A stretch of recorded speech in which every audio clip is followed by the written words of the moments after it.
What's going on, guys? So I'm over here on the test server. We're going to take a look at this new Fusion champion who is starting on Monday. I want to go ahead and give a quick TLDR in case you don't want to watch the entire video. If you are working on Hydra teams, this champion, I believe, is a must-have, especially if you don't have a lot of decreased speed champions.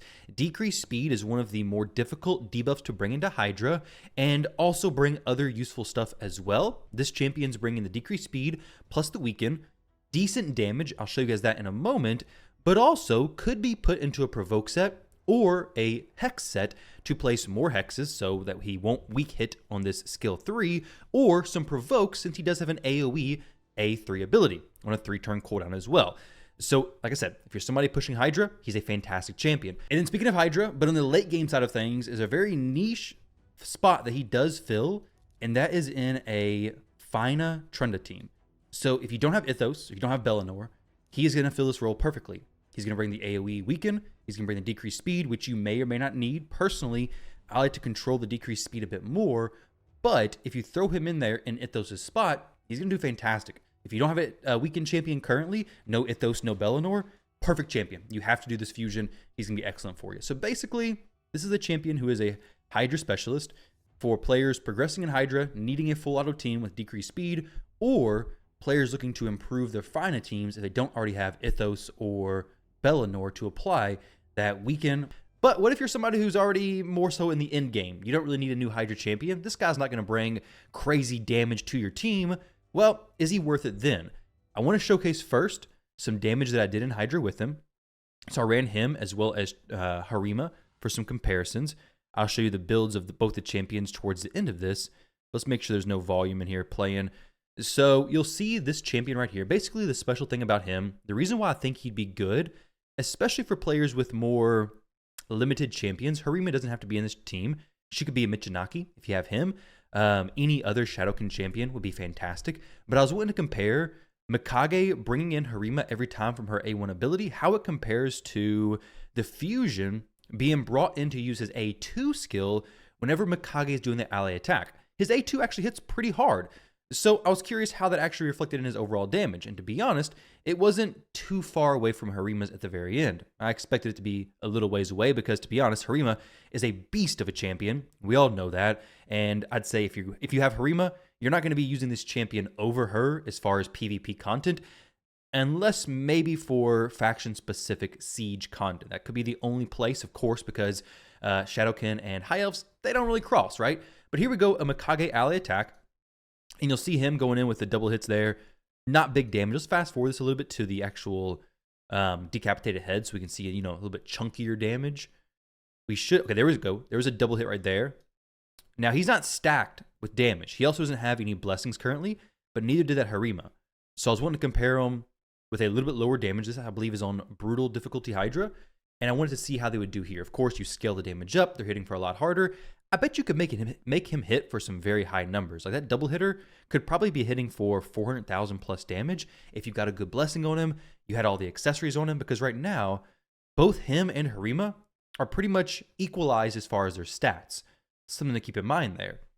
Now, if we see him use the A3, hopefully we get another hit from that. The skill 3, the big AoE hit. There we go. There's the AoE attack. It did 225,000 damage on the Head of Suffering. It did weak hits on the far right head because of Poison Cloud, and then a weak hit on this head as well because of Magic Affinity, and then 174 on the far left head with no decreased defense. This head did have decreased defense. So his damage, actually no, was it 320 or was it 200,000? Let me actually see that. Oh, it was a double hitter actually. Okay, so it's 225 plus 320, so even better than what I thought. So we did about 500,000 on that AoE double hitting skill, which I'd say is pretty solid damage, especially considering his build. So currently, he has no blessings. His build is 6,100 defense, 211 speed, 221 crit damage. We do have Helm Smasher on him. The Harima I was comparing him to, well, you can actually see it over in this next video. Let me go ahead and pull this up. This is the builds of both these champions as I was doing these runs. I want to showcase this just so you guys know that they were equal. So Harima is sitting at 5,800, 209. So he's actually a little bit higher as far as the stats go, but not anything too high.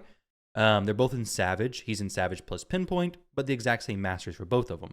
His is 6,100 plus 221 crit damage. So he's a little bit higher than her, but nothing like drastically different. Like I said, hers is 5,800 and then 209. So it is going to be a little bit different. Of course, she's already doing more damage than him in Hydra, so she's going to scale up a little bit higher if they were even more equal. Though, to be fair, he does have more base defense than Harima. Harima is also going to scale up faster her defense because of that A3 or the A2 skill. It's going to scale up to 100%. So a little bit of differences there. But if we look at the actual damage they dealt compared to each other, it's going to be right here towards the end. You can see that Harima did 16 million damage. He did 14 million damage, and Mithrala got the 15 million from the hex damage added on. So he didn't really do that much less than Harima. Though, like I said, also, if you have Harima, you're definitely going to be using her. You may or may not be using him. But remember, Harima was being brought in by every one of Mikage's A1 skills, as well as the A3. He was only being brought in using the A2 when Mikage used her A3.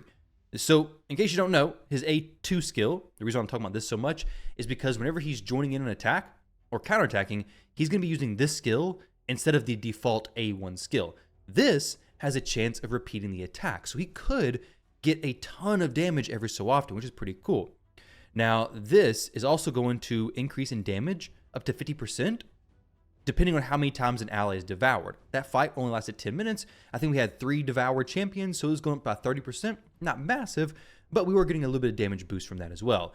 And then we have his passive ability, which is going to increase his damage, essentially, increases his defense by 5% for each active buff. So a team with Mithrala, who gives a few buffs, Mikage, who gives a few buffs, Esme, she was bringing a few buffs as well. All these champions together gives him a pretty good defense boost to kind of put him closer to be compared with Harima, who's given that 100% defense boost to her. Now, granted, Harima is bringing decreased attack, plus a provoke, and some pretty hard-hitting skills. Now, that's not to say that he's not bringing anything outside of damage. If he was just bringing that damage, I'd say, yeah, he's an easy skip, but he's not. He's bringing 2 very impactful Hydra debuffs, with decreased speed being one of the most impactful ones. Weaken's just a little nice thing on top, considering you could use a champion like Ugo to cover the decreased defense plus the block buffs, and a lot of players have this champion, so now you have decreased defense plus weaken and a block buffs on the team, so now you're on your way to filling out your full auto Hydra team and using the auto battle. So a team like this could easily hit 1 key on Nightmare. This was actually on Nightmare. I thought it was on Brutal, so it was on Nightmare. A team like this obviously could full auto easily hit 1 key on Nightmare if you have some decent gear on the champions. In this case, it was Relentless on Mikage, decent speed on Mithrala, close to 300. Lydia, nothing special there. Actually, I can just show you guys the gear real quick in case you're curious. So we have Lydia right here. We have Harima, we already know about that. Let me go ahead and open this up a little bit more. I don't know where the champions I used even are. Literally recently used, but these are not my recently used. Is this my current? Yeah, this is the test server account. What the heck? All right. So Mithrala, she's missing a piece of gear. We had Esme. If I can type it. Relentless plus some speed stuff. Decent speed for sure. Mikage right here with Relentless. Decent speed. Nothing really too crazy. So a champion like this, if you're looking on Hydra stuff, you got to go for this champion, basically. I would highly recommend it. Now, if you're somebody who's, you know, a little bit later in the game, you're not so worried about Hydra stuff, the next areas you're probably going to be considering him for are the arena. Now, he's not going to be great. Defense-based nukers typically don't do a ton of damage. In order to make him work, you have to have a champion who brings increased defense, basically. I have Harima. I don't get her in as much as I want because I don't have a consistent increased defense champion that I like using. Siphi is amazing, but she's getting, you know, countered pretty often by Queen of Hearts, by Fabians, by Temporal Chains. A lot of stuff makes using Siphi difficult at the level of live arena that I'm at. Not impossible, just a little bit more difficult. Maybe in your area it's okay, but if you're using Mithrala for the increased defense, that could work out great. If you have a Wither for increased defense, that could also work out great. If you have a Ragash, a Tahanarok, all of these champions, Knave of Hearts, all these champions bring an AoE increased defense that could pair excellent with this champion. Krisk's, I believe, is just on him though.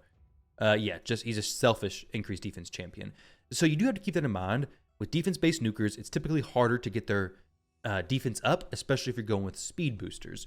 So looking at this champion, let's go back to him real quick. We do have the 5-star soul on him. If you go for the soul, all the previous testing was with no soul, which is pretty important to keep in mind.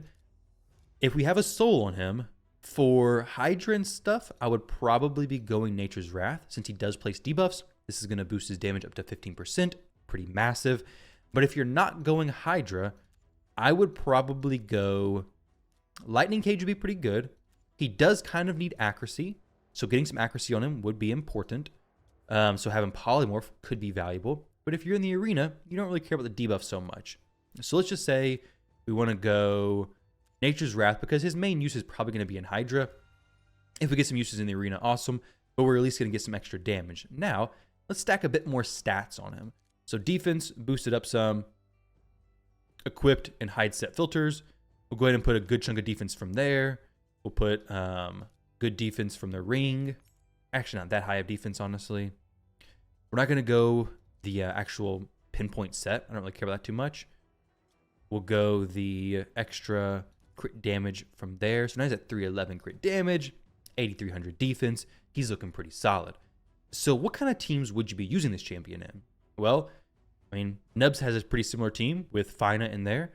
But let's scroll to a team that I could possibly beat because a lot of these I'm probably just not going to compete with. Maybe this one. We have Lysandra for a speed boost. We have Islin for the increased defense. Also more buffs. We have Fina for more buffs, increase attack, more buffs basically. So tons of buffs. We're going to win the speed race and we can see how hard he hits for him. We have no decreased defense. Decreased defense isn't very commonly used in most teams nowadays. But depending on where you're at in the arena, some areas of the arena, of course, use it more than others. But now we have increased defense. So we have 1, 2, 3, 4, 5, 6, 7, 8, 9 buffs on this champion. How hard is he going to hit with his A3 skill? Kill the Harima, wipe the team basically. He hit, I'd say, pretty daggone hard. Now, of course, we have a small issue. They're back to life. He has no AoE skill at this point. We can use the A2, possible decreased speed from the Islin. We'll go ahead and drop the Yumiko, hopefully. Actually, let's go ahead and drop the Senna. Boom, 193 from just single hit from that A2. Unfortunately, Yumiko reset the Duchess, so now we're back to square one. But if my Fina could get around, she actually reset stuff. Now, A1 skill here. It's pretty good. I mean, it's okay. It's not great, honestly. What was that, 30,000 damage? Islin's is almost doing as much, and he's not even built for damage. So I would not say his damage is great from the A1 skill. If you have counterattacks and stuff on him, he'll do good there. Now, my Islin could have survived that much better if I put him into, like, you know, Stone Skin or actually tanky gear, which he's not in currently. So we were able to one-shot him, but now we're just falling apart. Of course, it's a faction specialty team here. Let's go ahead and back out of this. Let's go down here, and Nub's team, of course, this is a decent mirror match, though if whoever outspeeds the other is going to win. We don't even need this A3 skill, honestly. We could use it. It's going to increase the turn meters, but the passive is going to increase turn meter as well. So let's go ahead and boost him up some more. We'll go ahead and put the increased defense. He's ignoring a lot of defense as well from her passive, which is something pretty cool to keep in mind. Okay, so the A3, drop everything, kills them all, of course, does a lot of damage. Do this, more turn meter boost, basically. Drop his turn meter a little bit, decrease speed AoE, and then here, okay, so she gets the block damage over there. We'll see if we can just drop him. 273, I mean, that's a hard-hitting skill. Now, of course, we have the whole faction unity stuff, but this faction, he would probably benefit the siege. Though, to be fair, I think Galathier is actually probably just the champion. If you want to do well in siege, you have to have him. If you don't have Galathier, then you probably ain't doing very much anyways. You probably aren't doing very much anyways. Now, with that said, Galathier plus Islin, basically replacing Lysandra, having Galathier, Islin, Fina in the team would probably be the most ideal setup, honestly. Maybe, I don't know for sure. He would be decent. Definitely be decent. As long as you go first, though, Stone Skin and stuff all throws it off. He has no way to ignore Stone Skin. So for some clans, some areas in Clan Siege, he's going to be awesome. But for others, he's still just not going to cut it, I don't think. Because you have champions like Basilius, Rowanus, and champions who are other attack-based nukers who can hit very daggone hard. So still not for sure if he's even going to see play in a lot of these areas, honestly. Or specifically in Clan Siege, though he does hit fairly hard with a good setup. Let's see if we can do... Not going to do great against this team because all these buffs Makes Queen of Hearts just so happy. Queen of Hearts is ecstatic to see all these buffs, basically. We'll steal some turn meter here. Boost his turn meter, basically. We'll just try to reduce Herbaeus's. Now, if we go first still, that'd be really impressive, honestly. Or if like we just stay speed tuned, be pretty cool. We're not going to, unfortunately. They did strip my stuff. Let's see if we can just go for the AoE. We did not. We get the cleanse off. Very cool stuff. Of course, they get the ally attacks. But we're going to use this A2, which did nothing, basically. It just did nothing to her. Decreased defense, that hurts him. It hurts him a lot, honestly. So our defense is back to neutralized, basically. Okay, so he's blocked damage, but he's not doing very much through that, honestly, at all. So we have block damage plus the counterattack, and he's just not hitting for a ton of damage, unfortunately. So as far as using him as a nuker, probably be difficult to find a spot to really use him.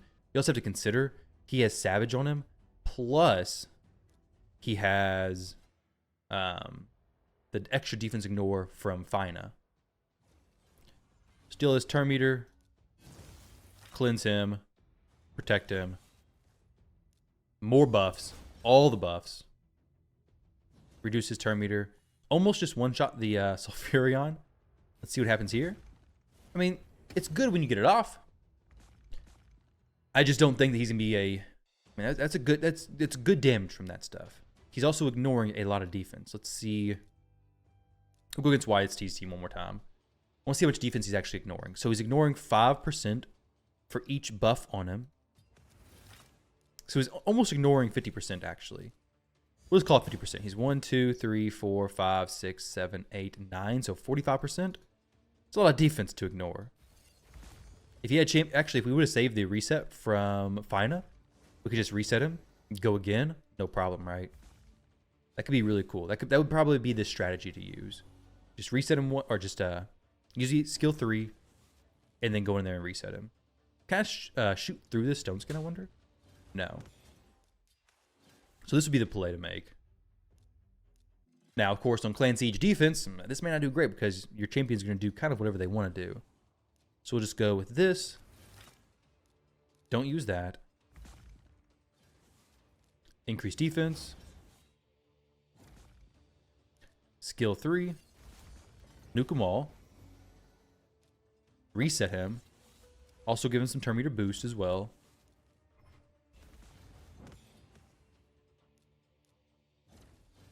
Okay, he may not get a turn here. Yeah. He got cut in on, unfortunately. Not quite fast enough. But that skill hit pretty hard. Skill definitely hit hard. I want to see what he does with this these counterattacks. How well he does. So she's going to hit him, of course. Is he just going to obliterate this Harima? I bet he will, honestly. Not quite enough to kill her. But fairly close, honestly. If she keeps hitting him. Okay. Well, I want him to hit him. Alright. Of course, we can kill the Duchess. 2735. It's not really that much, honestly. It's not a hugely significant number that he's hitting for. If we were to jump into content and compare him to Harima, he is hitting to similar numbers to Harima. Just the big difference is that Harima brings so much more. She scales her defense better, more consistently. She has a provoke. She has a decrease attack. She reduces the effectiveness of decrease or ignore defense skills by 50%. So when you're comparing those two, it doesn't really make sense. Basically, this champion is not a great nuker from what I've noticed from my testing and a pretty decent build. He does bring great debuffs for Hydra. Could possibly be part of Siege, but it depends on where you're at with your clan level. My clan level, he's probably not going to do much. Galathir is just going to be dominating. He is strong affinity versus Galathir, which could be helpful. But there's also a lot of other hard-hitting nukers. So he may find some spot in Clan Siege for you. Possibly. But I think it depends on what level you're at. And I think having Fina would be massive as well. Either way, guys, thank you all very much for watching. Let me know what you think of the new Fusion Champion down below. Let me know if this is a good test, good showcase or whatever. And best of luck if you go for it. And I'll catch you guys in the next one.